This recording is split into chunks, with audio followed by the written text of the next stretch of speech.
کارخانہ لگانے کی پیشکش کی گئی، کیونکہ وہاں سے جرمنی کی ایک کمپنی خام لوہے کی کانکنی کر کے اس کو جرمنی میں واقع والیکس ویگن کمپنی کو فروخت کر رہی تھی۔ اس کی وجہ سے کمپنی نے پاکستان میں فوکسی کاریں اور ویگنیں درآمد کی۔ دوسری طرف پاکستان کے ساحلی علاقوں میں روس کی جانب سے ایک اسٹیل مل لگانے کی پیشکش کی گئی تھی، جو کہ درآمدی خام مال پر لگائی جانی تھی، مگر جرمنی کی پیشکش، جو کہ نجی سرمایہ کاری کی تھی، کو اس وقت کے وزیر توانائی ذوالفقار علی بھٹو نے مسترد کر دیا، اور 1973 میں پاکستان کے وزیر اعظم بننے کے بعد ذوالفقار علی بھٹو نے روسی پیشکش کو آگے بڑھاتے ہوئے پاکستان اسٹیل ملز کا سنگ بنیاد رکھا۔ پاکستان اسٹیل ملز کو مرحلہ وار تعمیر کرنے کا منصوبہ بنایا گیا۔ پہلے مرحلے میں 11 لاکھ ٹن کی گنجائش اور بعد ازاں پیداواری گنجائش کو بڑھاتے ہوئے 22 لاکھ ٹن کر دیا گیا۔ پاکستان اسٹیل ملز کا انفراسٹرکچر بھی مستقبل کی گنجائش کو مد نظر رکھتے ہوئے تیار کیا گیا تھا۔ پاکستان اسٹیل ملز کے لیے درکار زمین کے علاوہ اس کے ساتھ ذیلی صنعتوں کے لیے ایک خصوصی صنعتی زون بھی قائم کیا گیا، جس میں فولاد سازی سے متعلق دیگر صنعتوں کا قیام کیا جانا تھا، مگر ملک میں سیاسی وجوہات اور درآمدی مافیات اور قومی خزانے کی لوٹ مار میں دلچسپی رکھنے والوں کی وجہ سے Pakistan steel mills 11 lakh ton کی گنجائش سے آگے نہ بڑھ سکی۔ پاکستان اسٹیل ملز میں پیداوار کا آغاز 1981 میں ہوا، جبکہ افتتاح جنرل ضیاء الحق نے 1985 میں کیا، اور یہ پورا منصوبہ 27 ارب 70 کروڑ روپے کی لاگت سے مکمل ہوا۔ پاکستان اسٹیل ملز میں فولاد سازی کے متعدد کارخانے ایک ساتھ کام کرتے تھے۔ ان میں سب سے پہلا کارخانہ بلاسٹ فرنس کا تھا، جو کہ معدنی لوہے کو پگھلا کر اس کو صاف کرتا تھا۔ اس کے بعد اس سیال لوہے کو اسٹیل میکنگ میں بھیجا جاتا تھا، جہاں آکسیجن کے ذریعے جلا کر سیال لوہے کو کثافتوں سے پاک کیا جاتا اور یہاں بلٹس اور سلیب ڈھالی جاتی۔ اس کے بعد ضرورت کے مطابق لوہے کو ان سلیبز کو ہاٹ رول اور کولڈ رول ملز میں پروسیس کیا جاتا اور وہاں سے مارکیٹ میں فروخت کے لیے بھیج دیا جاتا۔ اسٹیل ملز کی ضروریات پوری کرنے کے لیے اس کے ساتھ 100 میگا واٹ کا بجلی کا پلانٹ، آکسیجن پلانٹ، کوئلے کو کوک میں تبدیل کرنے کے لیے کوک اوون، بیٹری، کوئلے اور معدنی لوہے کی درآمد کے لیے پورٹ قاسم پر جیٹی، اس کو منتقل کرنے کے لیے کنویئر بیلٹ کی تعمیر بھی کی گئی۔ اس کے علاوہ رہائش کے لیے پاکستان اسٹیل ملز سے متصل اسٹیل ٹاؤن شپ کے علاوہ گلشن حدید بھی بنایا گیا۔ اب طرفہ تماشا یہ ہے کہ پاکستان اسٹیل ملز سے منسلک اسٹیل ٹاؤن شپ کی قیمت پاکستان اسٹیل ملز کے پلانٹ سے کئی گنا زیادہ ہو گئی ہے۔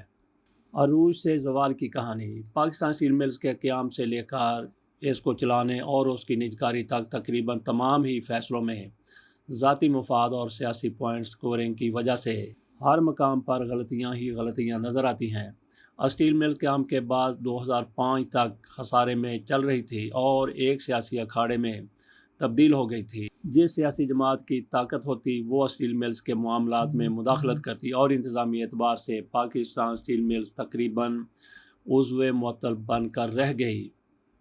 عالمی سطح پر فولاد کی قیمتوں میں اضافہ ہوا تو اچانک پاکستان اسٹیل ملز کا خسارہ منافع میں تبدیل ہو گیا۔ اسی کے ساتھ پاکستان اسٹیل ملز کی نجکاری کا عمل بھی شروع ہو گیا۔ اس وقت سینیٹر جنرل ریٹائرڈ عبدالقیوم اس کے چیئرمین تھے اور پہلی مرتبہ پاکستان اسٹیل ملز اپنے قرضے اتارنے کے بعد 10 ارب روپے منافع میں تھی۔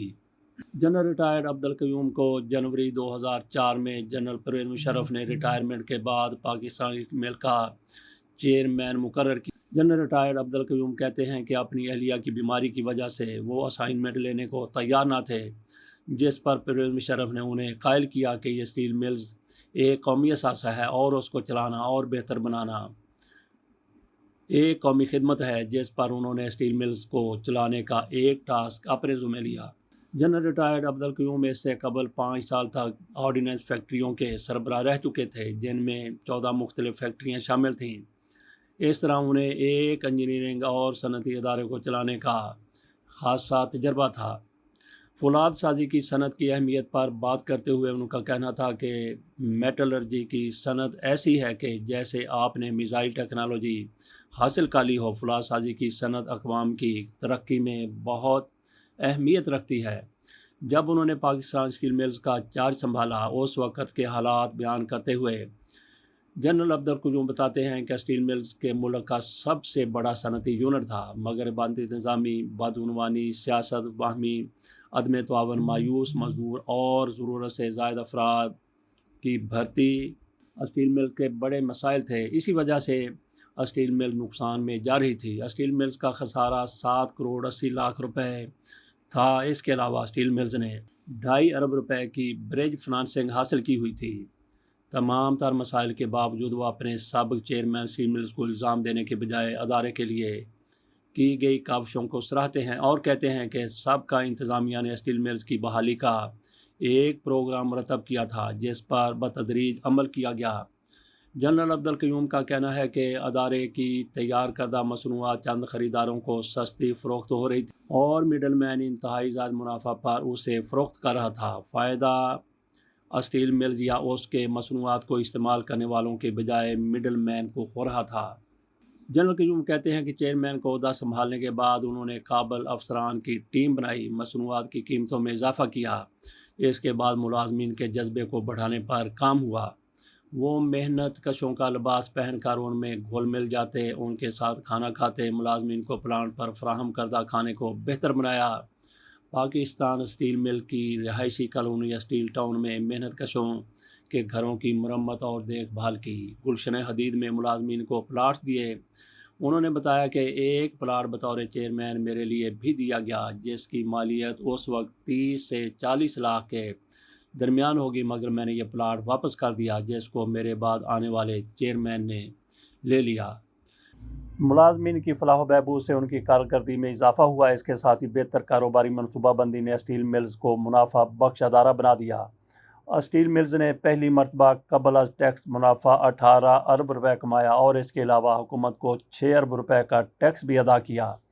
اس وقت حکومت نے اسٹیل ملز کی نجکاری کا فیصلہ کیا۔ اس کے لیے بنائی گئی آڈٹ رپورٹ میں بتایا گیا کہ پاکستان اسٹیل ملز کے پاس 6 ارب روپے کا خام مال، اسی مالیت کی تیار مصنوعات اور اکاؤنٹ میں 10 ارب روپے موجود تھے، جبکہ اسٹیل ملز پر تمام قرضے بھی اتار دیے گئے تھے۔ یعنی اسٹیل ملز کے لیکوڈ اثاثوں کی مالیت 22 ارب روپے تھی، مگر اسٹیل ملز کو اس سے بھی کم یعنی 21 ارب 68 کروڑ روپے میں فروخت کر دیا گیا۔ اسی فروخت پر جنرل پرویز مشرف کو ایک مکتوب تحریر کیا گیا جس میں بتایا گیا کہ 22 ارب روپے کی لیکوڈ اثاثوں سے بھی کم قیمت پر پاکستان اسٹیل مل کو فروخت کر دیا گیا ہے۔ قیمت فروخت میں پلانٹ، 4,500 ایکڑ زمین، 18 railway engine, 72 kilometre railway track, 110 kilometre طویل سڑکیں، جیٹی اور کنویئر بیلٹ اور سب سے بڑھ کر اسٹیل ٹاؤن شپ کو تو قیمت کا حصہ بنایا ہی نہیں گیا۔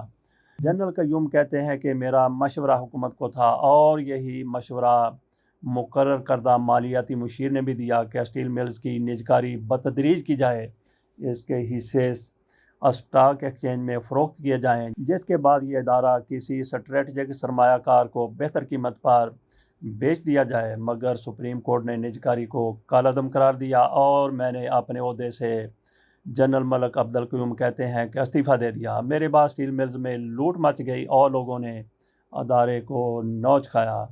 وفاقی حکومت نے جب اسٹیل ملز کی نجکاری کا فیصلہ کیا تو سال 2006 میں اسٹیل ملز عارف حبیب گروپ اور سعودی سرمایہ کاروں کو تقریباً 21 ارب روپے میں فروخت کر دی گئی، مگر اس نجکاری کے خلاف سپریم کورٹ میں مقدمہ چلا اور اس وقت کے چیف جسٹس افتخار محمد چودھری نے اسٹیل ملز کی نجکاری کو کالعدم قرار دے دیا۔ اس فیصلے نے ملکی سیاست پر گہرے اثرات مرتب کیے۔ پاکستان اسٹیل کی نجکاری کالعدم قرار دینے پر جنرل پرویز مشرف نے چیف جسٹس کو معزول کر دیا اور وکلاء تحریک نے جنم لیا۔ یوں لگتا ہے کہ پاکستان اسٹیل کی نجکاری کو کالعدم قرار دینے سے شروع ہونے والی لڑائی ملک میں جمہوریت کی بحالی میں تو کامیاب ہوئی، مگر پاکستان اسٹیل ملز کے لیے فیصلہ کچھ اور ہی کیا جا چکا تھا۔ 2008 میں پاکستان پیپلز پارٹی کی حکومت قائم ہوئی تو ساتھ دنیا میں کساد بازاری نے جنم اور امریکہ سے شروع ہونے والے سب پرائم لون بحران نے معیشتوں کو گرانا شروع کیا۔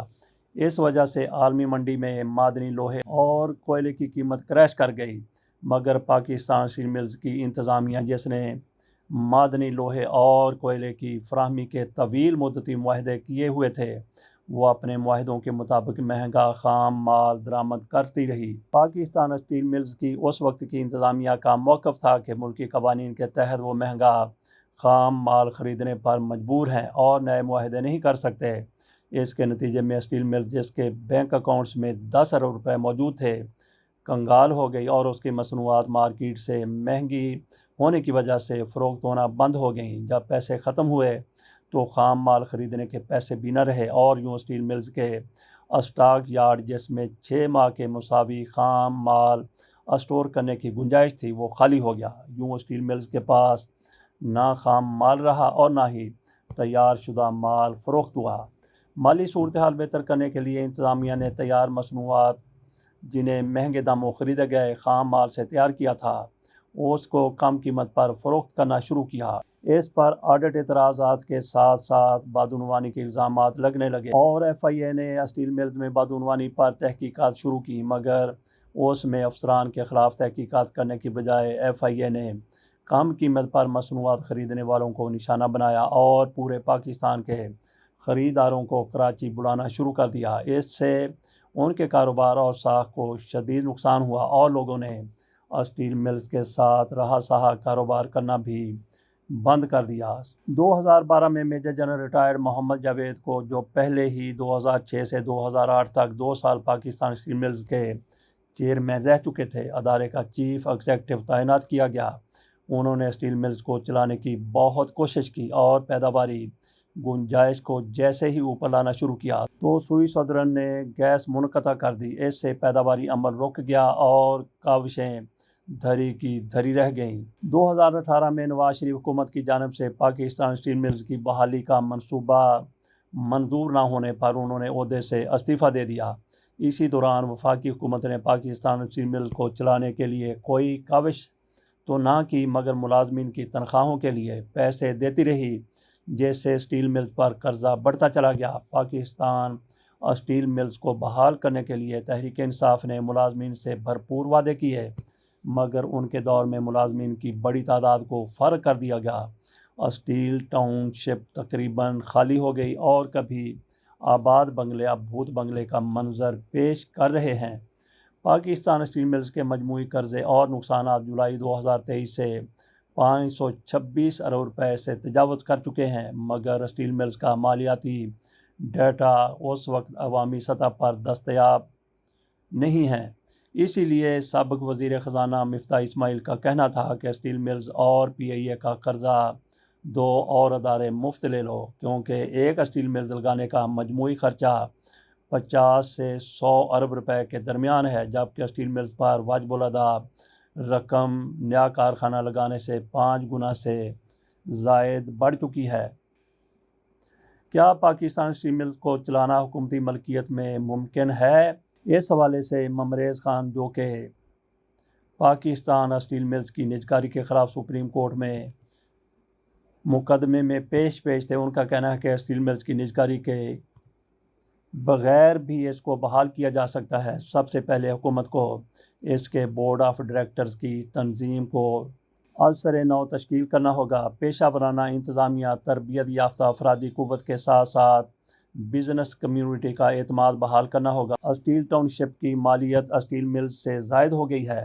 اسٹیل ملز سے ملحق پورٹ قاسم پر زمین کی قیمت 10 کروڑ روپے فی ایکڑ سے بڑھ کر زیادہ ہو چکی ہے۔ اس کی فروخت سے بھی اسٹیل ملز کی بحالی کی جا سکتی ہے، جبکہ 15 ارب ڈالر کی بدعنوانی کرنے والے افراد کے خلاف سخت کارروائی کی جائے۔ ممریز خان کی دلیل سے اتفاق نہیں کیا جا سکتا، کیونکہ پاکستان اسٹیل ملز کی تباہی کی اصل وجہ اس کے مالک یعنی وفاقی حکومت کی عدم توجہی، سرخ فیتے اور اس کے علاوہ بدعنوانی ہے۔ کاروبار میں فیصلہ سازی بروقت اور پیشہ ورانہ بنیادوں پر کی جاتی ہے، مگر پاکستان اسٹیل اور دیگر حکومتی کاروباری اداروں میں ہر کام کی منظوری وفاقی حکومت سے درکار ہوتی اور بیشتر معاملات وزیر اعظم کابینہ، ای سی سی یا وزارت میں منظوری کے لیے بھیجے جاتے ہیں۔ اور یہ منظوری میں اتنا وقت لے لیتے ہیں کہ مارکیٹ کی صورتحال تبدیل ہو چکی ہوتی ہے۔ پاکستان اسٹیل مل سے قبل ملک میں کوئی بھی اس قدر بڑا صنعتی کمپلیکس موجود نہ تھا اور نہ اب ہے۔ پاکستان اسٹیل ملز اگر مختلف کارخانوں پر مشتمل ہے تو اس کے ہر کارخانے کو چلانے کے لیے انتظامیہ اور کاروباری منصوبہ بندی بھی الگ الگ ہونا چاہیے۔ پاکستان اسٹیل میں فولاد سازی بند ہوئی تو آکسیجن پلانٹ کو کیوں بند کیا گیا؟ پاکستان اسٹیل ملز میں لگی کوک اوون بیٹری دنیا میں کوک بنانے کے چند کارخانوں میں سے ایک ہے۔